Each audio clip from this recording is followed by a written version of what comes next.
Heads up, female leaders, executives, and entrepreneurs. We have just opened enrollment for our next Renegade Accelerator. You can head to renegadeaccelerator.com to check out all of the information and apply. Building a really strong culture, I think that there's a lot of lip service given to building a culture. I can tell you that it was the biggest unique differentiator in our company. I'm Amy Jo Martin. Welcome to the Why Not Now show.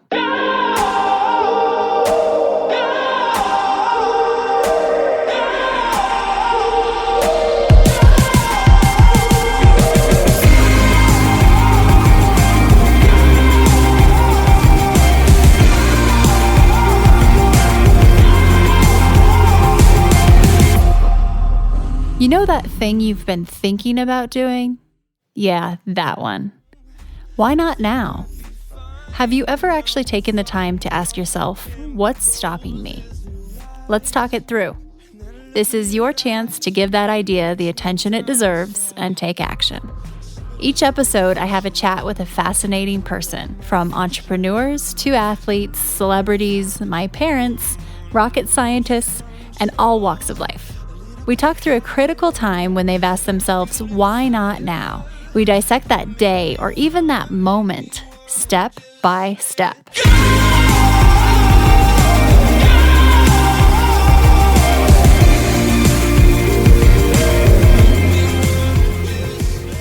Hello, everyone. This is a special episode.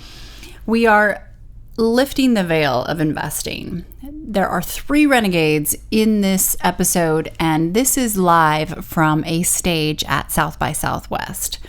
What we did is we took the topic of investing and we dissected it. We started to break it down.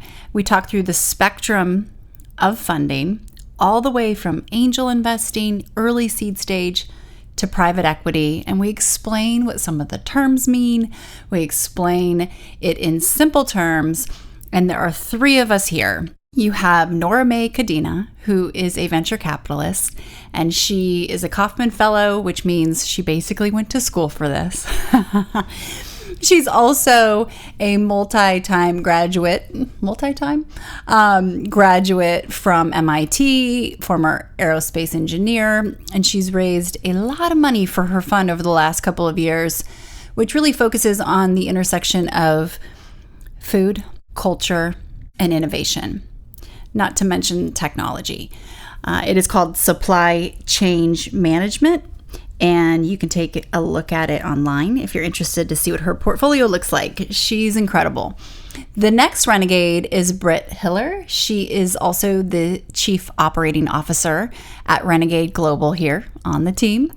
And she has a lot of experience in taking a company through a private equity transaction. And if you're listening right now and saying to yourself, I really don't even know exactly what that means, that's okay. That's why Britt's here.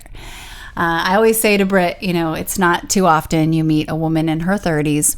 She's an attorney by trade, and she has seen as the CEO a company sell and take it through transaction to private equity for a 9-figure deal. This is a pretty big deal. And that's 100% more times than I have done that, by the way. Most of us, I would say. And then myself as an angel investor over the last decade or so, who I have a huge passion for helping women really understand this space, have access to deal flow, have access to education, and I believe in doing as we learn. Right? So getting involved and actually getting a chance to invest and have a psychologically safe environment together, but also with lower check sizes that you may be surprised by in terms of being able to really democratize not only access to deal flow, but access to capital and where that capital goes. So here at Renegade Global and Renegade Global Ventures, we create what are called special purpose vehicles. And that's just what we do. We pool our money together and we make investments together. That allows us to learn and do and create that confidence through the community, but also through competence, which is doing. With community comes confidence, and with competence comes confidence, doing. And so we talk a little bit about that and how that works as well. So without further ado, here are Noramay Cadena, Britt Hiller, and myself, Amy Jo Martin, talking about investing and the spectrum of investing.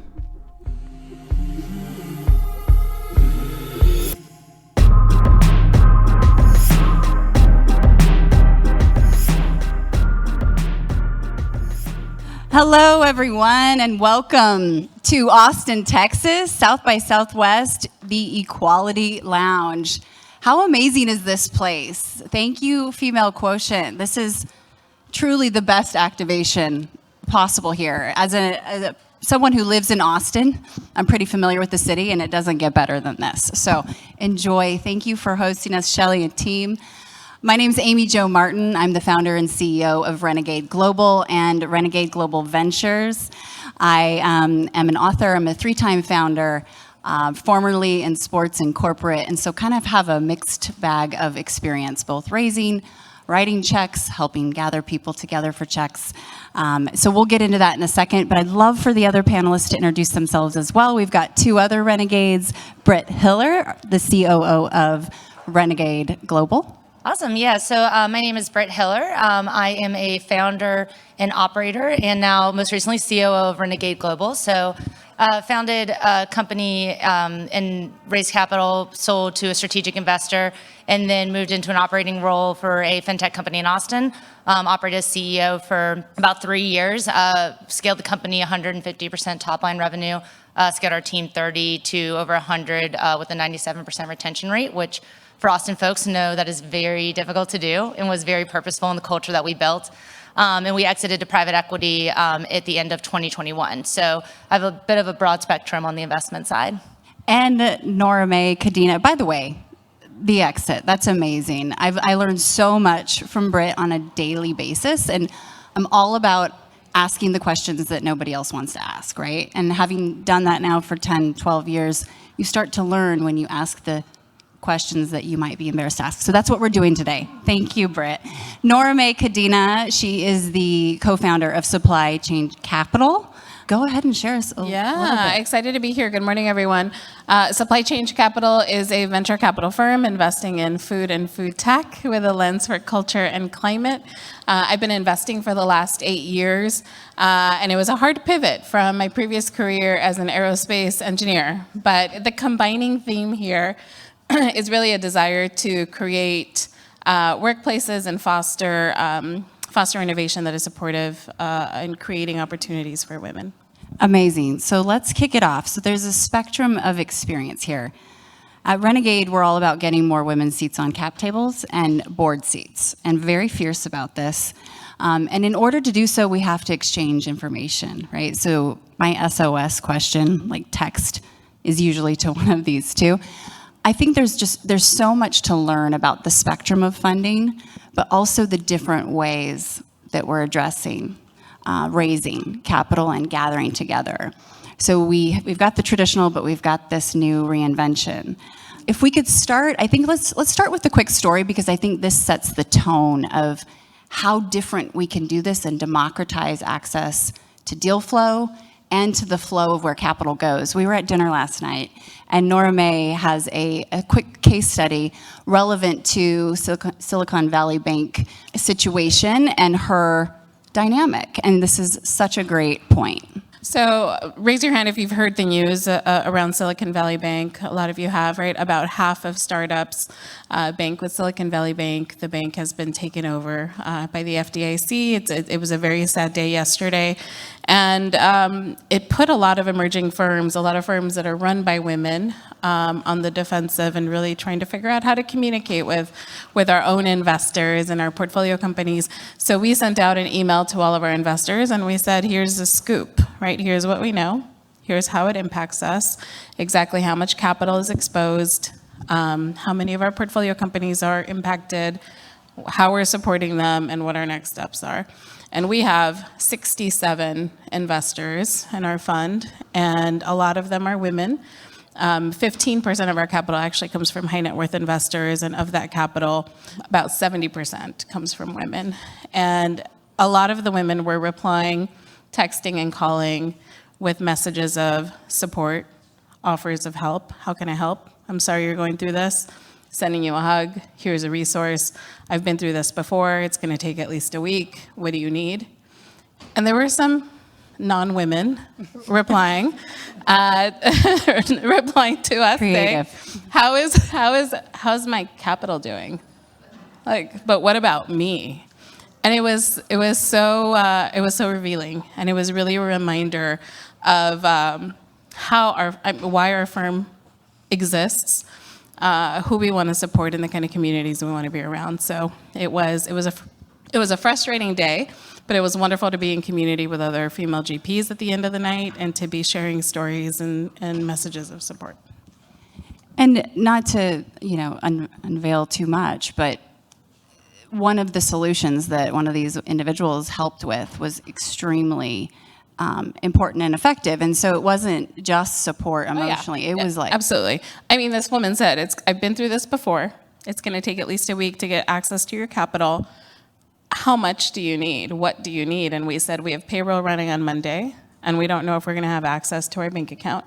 And so she said, how much do you need?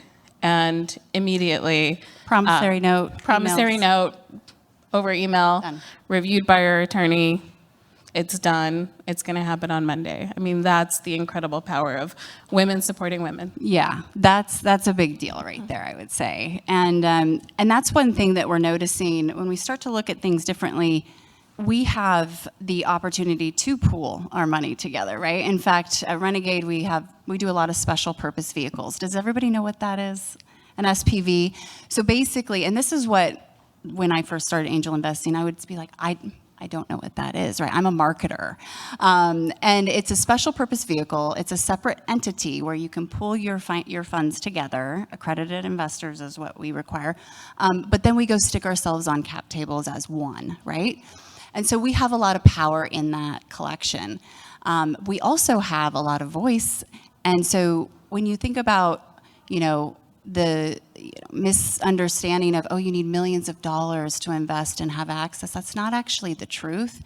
If we share deal flow and we get together and understand the rules of the old game in order to plug in our new game. So we're doing that at Renegade. We have a new angel investor actually in the audience. I think we have 50 new angel investors over the last several months, and we've raised $1.2 million just on pooling, our assets together. And that turns into a big opportunity, but a safer opportunity because these are lower check sizes, right? It's not like you have to put everything out there, and we're learning as we're going. So it's really cool. So Britt, let's talk a little bit about your experience. I just always picture Britt at the boardroom, like in the boardroom, finalizing this exit with all the guys around. Can you share a little bit about your experience, like top lessons from going through an exit, and what you wish you would have known before? Because we do have some founders who will exit successfully in the audience. Oh, wow. We have 15 minutes left, so I can't tell you all the mistakes I've made over the past 3 years and what I wish I had known. But one thing that Amy Jo mentioned, like with the SPVs, is high level. I don't who in here is familiar with private equity and how they operate. So high level, there's a fund, and it's who fills the fund is LPs, limited partners. Those LPs are typically high net worth individuals, pension funds, other blanking on other funds, foundations, trusts. What's powerful is that the LPs are who are truly the bosses of the fund managers at these private equity. And so when there's a system where all of the LPs are the same sex, the same race, the same background, the same education, you're answering to the same questions over and over and over again. So to have an SPV, Renegade was lucky enough because doors were open, connections were made, deal flow was shared, that we could invest through an SPV into private equity. We become one of those bosses that are being answered to by the fund managers. And why that's important is we're asking different questions because we know what drives results. It's proven that women in leadership roles, companies perform at least 35% better than when women are not at the table. And so having women as LPs, challenging the status quo, asking questions that aren't around looking at a spreadsheet and treating people as if they are a line on a spreadsheet, really changes the performance of companies. So just wanted to reiterate. No, that's great. And I think that's where the spectrum of funding, right? We're just talking about investing from a very specific angle. And then you've got all these other aspects of the financial ecosystem, which in some cases can be perceived as much safer, right? So we want to be educated for writing our own checks. It's called angel investing for a reason, right? But on the private equity side, usually the risk is a little lower. The return could be usually pretty quicker. And one of the reasons we were able to secure a spot with the 5 other white billionaires that were on literally just 5 was because they wanted women on the cap table. They wanted women on the cap table. Our check wasn't quite as big as theirs collectively. However, they know that there's power in that voice. And also, we turned into a go-to-market engine. We're going to go share about this company and talk about it. Same thing with getting on board seats. So it is so important because here's a case study.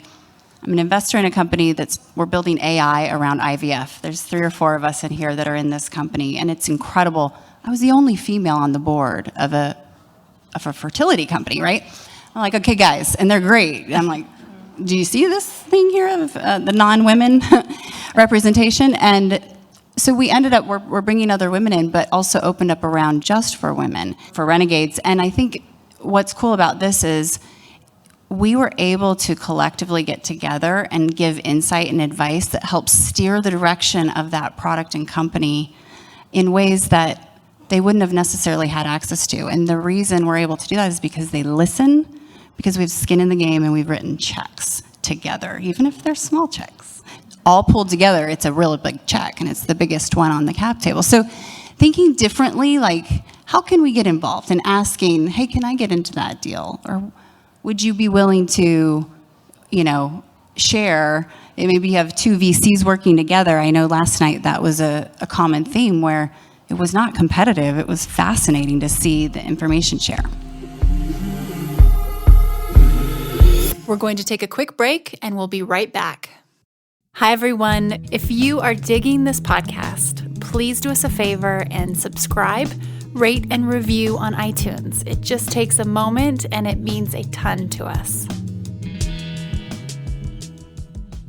How many people are founders or looking to raise capital soon? Okay. Awesome. So I can speak from the operating standpoint, and we'll speak from the capital raise. So I've raised a small round, but my larger experience is in the operating space. And so I was CEO of a fintech company in Austin, and we saw scale really quickly over the pandemic. We were focused on individual investor education, so a lot of people getting into the markets. Our product was a little bit more advanced, but going through that process, a lot of interest in our company. We had so for multiple reasons. One, running the company from the beginning as if you're going to sell is extremely important. So having data, having your finances in order, understanding as a founder what expenses you're running through the business, and the fact that you will not be being paid those expenses once that company is acquired. Building a really strong culture. I think that there's a lot of lip service given to building a culture. I can tell you that it was the biggest unique differentiator in our company. We would not have scaled if we did not have the culture that we have. I have a former colleague in the audience, and we were talking on the way here about just the amount of love and effort you put into an organization when you believe in the mission, when you believe in the people that you're working with. It's by far the biggest differentiator. And then, because all the other things, you're gonna have the rule of 40, 20% growth rate, 20% margins, you're gonna have all the typical things. What that unique differentiator is the people and your team, and that's what people are actually investing in, because tech is commodity. No offense, but anybody can build anything. You're investing in people, and so if you don't have the people and the right teams to continue to keep the continuity of the business, if you don't pick the right partner that knows how hard you work to build that culture, and they're gonna continue to invest in that culture, it can have extremely detrimental effects the other way as well, and it can quickly impact the results of the business. So I just keep that top of mind as you're continuing to build. This is for founders. Private equity might be a little bit further away in your future. It's definitely a bit more for mature companies that are looking to operationalize and really become more efficient, whether that's leveraging debt or cutting cost or getting access to bigger networks. On the venture side, which is where a lot of people will probably be raising in this room, I don't know if that's different from a venture perspective in terms of what you guys look at when you're investing. Hot tips would be amazing. Yeah, very similar. So founders in the room probably know this, but percentage of capital that goes to female founders annually, shout it out. 2, exactly. 2% to all female teams. And the number was the highest it's been in 2021. It was slightly under 2 in 2022. Who knows where 2023 will be, because we know that when there is a financial crisis, the first people impacted are women and people of color. And so you're fundraising against those statistics, but the positive is that there's also this increasing amount of emerging VC firms that are run by women. Women statistically are more likely to invest in other women and really have diverse portfolios. In our own, over half of our companies are led by women. It's something that we're really proud of. We don't have a metric around this, but it happens because our networks are deeply embedded. And so the advice, the hot tip, is really seek that intersectionality with the VCs you're targeting, whether it's they're led by women, they're focusing on companies led by women. It is still the environment we're in, so you can't focus on sector alone, because when times are tough, people really retract to what's proven, and what's proven is what we've seen play out over the last 5-10 years of investing in early stage tech. Amazing. And if you're earlier on the side of that spectrum and you're not quite looking for institutional money yet, and you're looking at some angel dollars, one of the things, when I first raised probably 12 years ago or so, it was with Tony Hsieh, who's the CEO of Zappos. And he said to me, he was kind of prepping me, and he said, Amy Jo, I look at, and I was trying to pitch him. He was a friend, so it was very, very friendly. And he's like, let me give you a little tip. I look at this like a surfing situation. You've got the surfboard, you've got the surfer, and you've got the wave, right? The surfer's the founder and or the co-founders, right, the team. Surfboard's the product or service, and this wave is the industry, and hopefully there's something big happening and dynamic in that space. And I'm like, got it. And it helped me paint the picture when I have 3 minutes to talk to someone about it. But one of the things, just coming from a personal brand and just a positioning standpoint, we have to establish that believability quickly.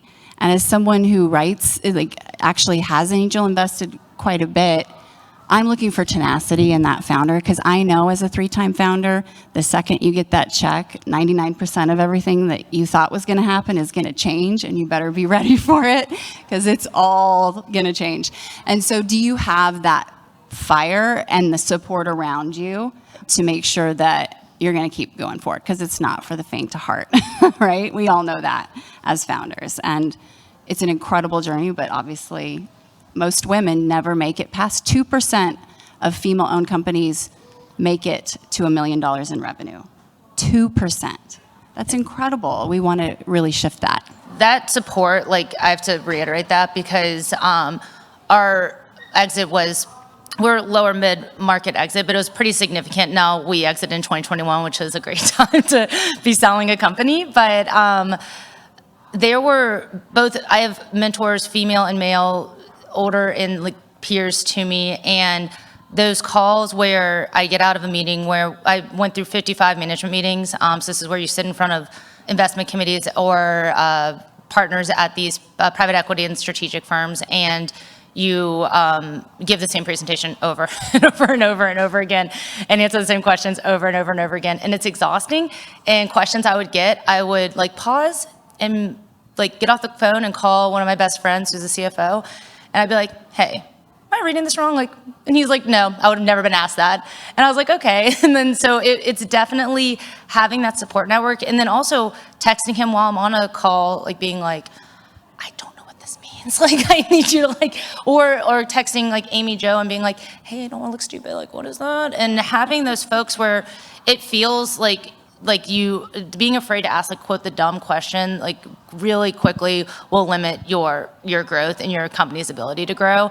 I've never been afraid to ask, I think, the dumb question, because I want to know and I want to provide the best support. But that network and fostering that and finding those people who are going to just be so wholly invested in you and your success and wanting to help you move forward it's just so important. And it's not always women, right? That's how I got into the game at a happy hour. One of my male mentors, I now call him investor mentor, was like, beep, bop, boop. And I'm like, what did you just do? And he's like, I just got into BarkBox. My friend looped me into the deal. And I was like, well, what does that mean? A, and B, can I get in? And he was like, sure. And all of a sudden, he realized I can help. And this is now generational. And the open sourcing of information, especially with women, is everything, and truly being fiercely committed to helping one another. That's what this activation is all about, clearly. You don't have to have a badge to get in here. And it's really democratizing what information flow and access can do. So take advantage of this space. The people walking around are brilliant. And I'd just say any closing parts. We've got 2 minutes. So I have one for the founders in the room. If you haven't heard of Cap Table Coalition, take a look at that. It's one of the ways that I think founders are really rewriting what will be history here in terms of providing access to their deals. So it is thinking about the opportunity to invest in your company as an offer to investors, and really thinking about who you want to bring on and creating and carving out those opportunities, right? Cap Table Coalition, the Diversity Rider, these are movements that were created by founders who said, you know what, when I exit, I want the people who make money to be women and people of color. And so in my next round, I'm going to allocate 10% to these investors, and I'm on a mission to go find them and to create the access and to bring them in. So you have that power as well to carve out that space and then go find people to fill it. amazing. Britt, any burning advice? I think, the biggest thing is there are these opportunities that this space has been made purposefully confusing and made to have barriers of entry so that you feel like, you have to be a certain education background level of income to be able to invest. And the rules are changing, and we're at the forefront of changing them as women. And it's going to have lasting effects on the generations after us. It's going to democratize the access to wealth creation for not just us, but for our children, our grandchildren. And so know that there are a huge networks and communities of women and men investors who do want to help people get involved for the first time, and they want to help you get on cap tables and get access to this flow. And so it's out there, and definitely connect with us. We would love to help you find it. And it's for global economic impact. It's truly good for the entire world, right? This is strategic. Thank you so much to Female Quotient, the Equality Lounge. This has been incredible. We'd love to continue conversation with you and open source the information. Thank you. Thank you. Thank you.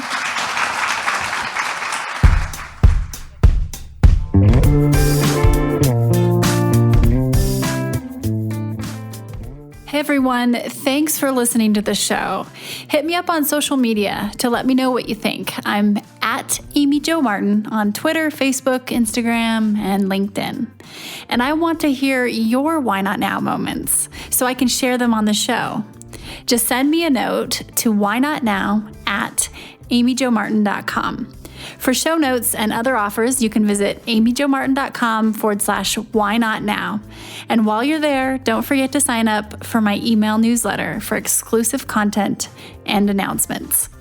A big thanks to Rock Salt Music for all of the tunes by the talented John Coggins. And of course, a hat tip to Richard Brewer for editing and producing the show.